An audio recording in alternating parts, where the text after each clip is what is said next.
guys, they looked at it and was like, wow. Florida looked at it, Florida State looked at it, and Miami looked at it and say, this guy, and I think probably Rudy Hubbard, has all the top players, whether it's Jacksonville, Miami, at FAMU. At FAMU. And FAMU was winning national championships. And so they looked at it and said, our kids are scared of them kids.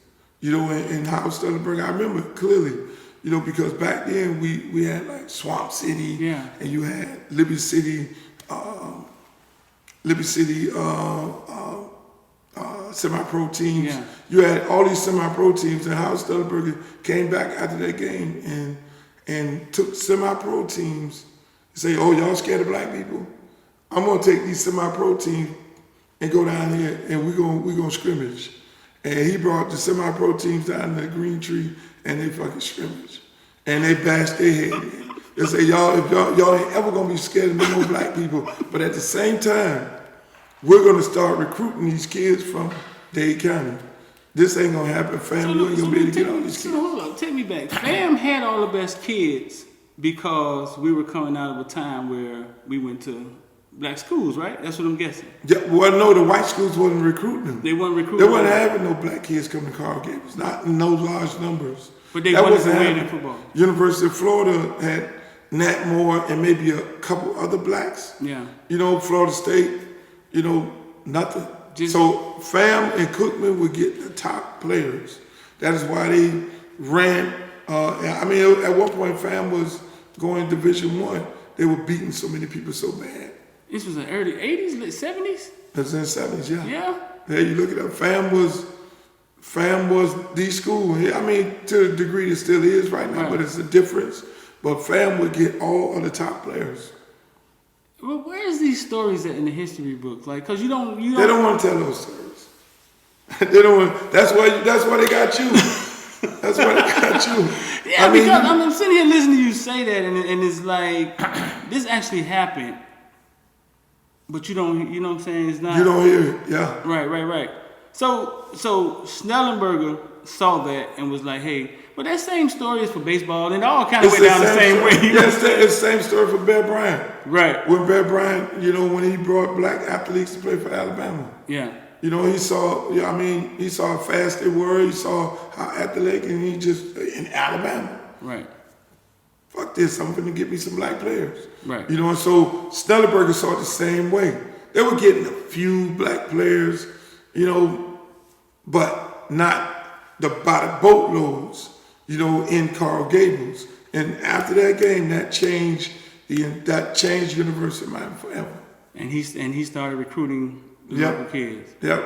And it changed for FAMU too, because they weren't as dominant as they were at that time, because they would get the pick of the litter. Right. They would get the top of the top. Just imagine all these top kids you cover in Miami, Florida, going to FAMU. Where the video of these games at, man? Oh, you gotta go. Hey. Shit, you gotta go see it. Let me tell you, Billy Rowe played on the team that beat Miami. Really? Yep. He's back at FAM now, right? Yep. Yeah. I gotta get Billy Rowe to sit down. So Schnellenberger was the first. Well, he starts changing it. Yeah. Then he started recruiting local kids, and then they became. You know what I'm saying? He eventually won a national championship. Yep. At what point did the Two Live Crew and UM?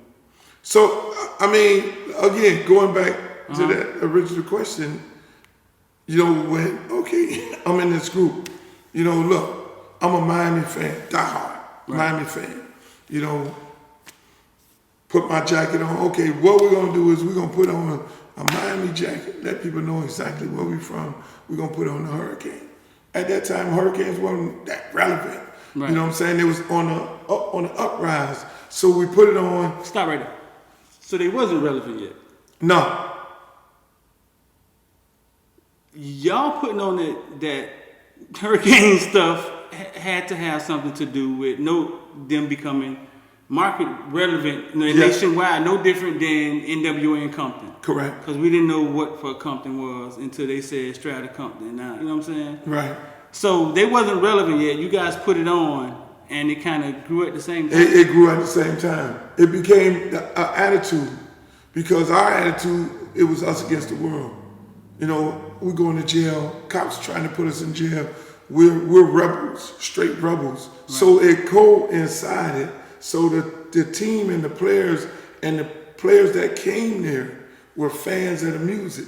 Right. They were fans of this rebelistic mentality. And so that's why you would get guys like Ed Reed and all them guys coming from New Orleans. Big market for us. You know, big market in California for us. Big market in Texas. You would get those because they wanted to be a part of that. Right. You know, so going to Miami, and then Miami, you know, I would say coaches allowed them to take on that rebelistic mentality on the football field. Right. And so it coincided until it just got really, really big, really bad, and we started kicking so many people ass, and so people started doing the research. Right. Like the Dan Lebitars of the world, who was going to University of Miami, you know, as a reporter. You know, he built his career off of 2 Live Crew and University of Miami football because he followed me. He followed me every day that I went to practice, every day I went on the field, and it was all, why is he on the field? Why is he here? What's the relationship with him and these players? And then that's when he came up and said, oh, it was pay for play, but he would never write the real article. Right. There were real articles that was written of, okay, why